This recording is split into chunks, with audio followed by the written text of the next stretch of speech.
రాష్ట్రంలో 400 కోట్ల రూపాయలతో పర్యాటక రంగాన్ని అభివృద్ధి చేస్తున్నట్లు రాష్ట్ర పర్యాటక అభివృద్ధి సంస్థ చైర్మన్ నూకసాని బాలాజీ తెలిపారు.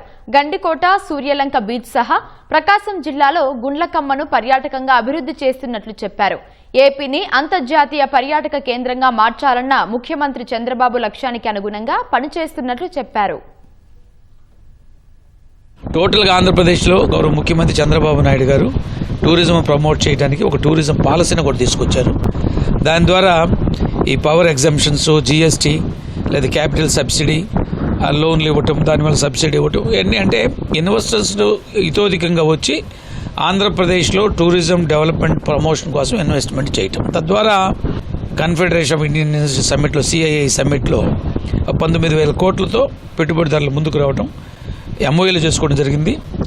గండికోటలో 100 కోట్ల రూపాయలతో డెవలప్మెంట్ జరుగుతూ ఉంది. అదేవిధంగా సూర్యలంకలో 100 క్రోర్స్తో, సింహాచలంలో 56 కోట్లతో, అన్నవరంలో 25 క్రోర్స్తో, ఇలా టెంపుల్ టూరిజం కూడా కేంద్ర ప్రభుత్వ సహకారం తీసుకుంటూ, సో ఆంధ్రప్రదేశ్లో 400 కోట్ల రూపాయలతో సెంట్రల్ గవర్నమెంట్ సహకారంతో టూరిజం డెవలప్మెంట్ ప్రమోషన్ యాక్టివిటీ జరుగుతున్న సందర్భం ఈ టెంపుల్ అన్నింటినీ ఈ రిసార్ట్స్, ఈ బీచ్లకు అనుసంధానం చేస్తూ ఒక టూరిస్ట్ సర్క్యూట్ని ఒకటి ప్రకాశం జిల్లా ఏర్పాటు చేస్తూ చివరిగా ఈ టెంపుల్స్ అన్ని కలుపుకుంటూ శ్రీశైలంకి వెళ్ళే విధంగా ఒక ప్లానింగ్ ఉందో జరుగుతూ ఉంది. దానికి తీర్మానం కూడా చేసినాం.